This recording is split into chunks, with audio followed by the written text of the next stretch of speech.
Hello and welcome back.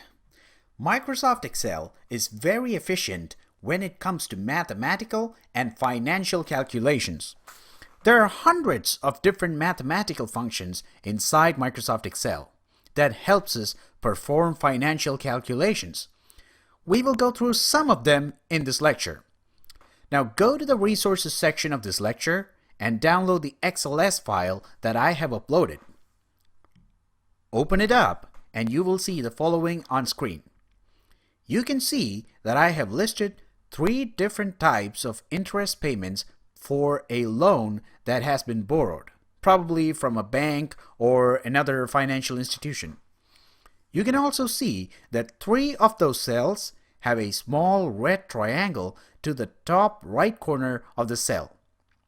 They are indicators to tell you that I have added comments to these cells for your reading. So anytime you see those, just hover your mouse over these cells to read the comments. Now when you work with Excel, you can add comments to a cell by simply right-clicking a cell and pressing Insert Comment. You can then add the comment for someone else to take notice. Another thing that I want to remind you is that we have these 2 buttons here, one to increase the number of decimal points displayed and the other one to decrease it. When you are calculating financial data, you must be accurate to at least 4 decimal places. So, if you don't see enough decimal places, press this button right here. And if you see too many decimal places, press the other one. Now, let's get into the serious stuff. The first function that we are going to look at is called PMT, or Payment Per Period. Let's say you take a loan of $450,000 to buy a new house. The bank calculates the interest that you have to pay per month and also calculates the number of years by which you have to pay the entire mortgage off. With this information, they will tell you how much you're supposed to pay every month. That amount is called payment per period. To calculate this amount, we will use a mathematical function aptly called as PMT. But before we use it, we will have to fill up some data here that the function will need later.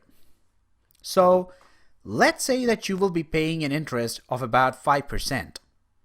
First of all, we will format this cell right here as a percentage cell by clicking on it and then clicking on that percentage button right over here.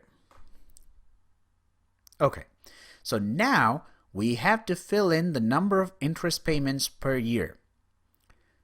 Let's assume that the payments are monthly. So we have to pay 12 times a year.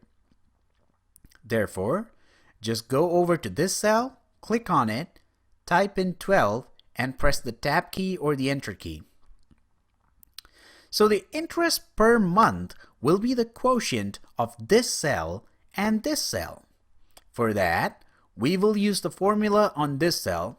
So I'll just click this cell right here and then type equal to this cell divided by this one right here and press Enter. Now, let's say the mortgage is for 30 years. Just type 30 in the number of years column. So that leaves us with the number of payments, which will be 12 times the 30. But let's not use the static values because using the cell references gives us the flexibility to change the values later. So for that reason, I'm going to use the formula. I will click on that cell and I will type equal to this cell times this one and press Enter. Finally, we have to fill in a value for the loan amount, the $450K that I mentioned earlier. So the preparation work is done. Now let us calculate the actual PMT value in this cell right over here. So click that cell and then go to the Formulas tab in the ribbon and then click Insert Function. Now the Insert Function window will pop up.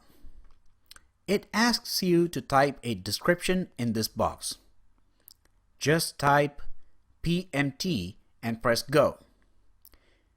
You will see an option for PMT and a brief description of what it is. If you want to know more about it, just click on the Help button right over here. Now, when you select PMT and press OK, you will face a new window. It will ask for the interest rate, which is actually the monthly interest rate and not the yearly one. So click on the Rate tab and then go to that cell where we calculated the monthly interest rate, which is this one over here. Click that cell and press Enter. Now next up is this cell which asks for NPER, which is the total number of payments for this loan. You know what that is. We calculated it earlier in this cell. So click that tab and then go select that cell. Next up, we have the PV, which is an abbreviation for present value of the loan. So that's the $450,000 that we borrowed. Click that cell this time. Okay, so now the function has enough information to process this data and give us the result. So once you're done with all this, press OK. But before that, I just want to mention one thing.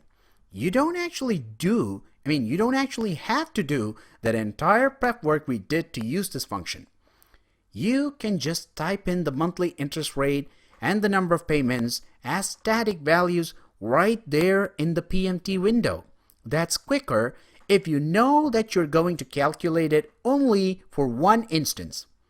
But the way we did it will save you a lot of time in the long run because you can just click OK here, and then if you change the value of the interest rate or say the number of years, the payment will be updated automatically. So that's the better way of doing it if you ask me. Okay, so that's how you calculate the PMT. Try this one out and be back for the IPMT and PPMT. Thanks for watching.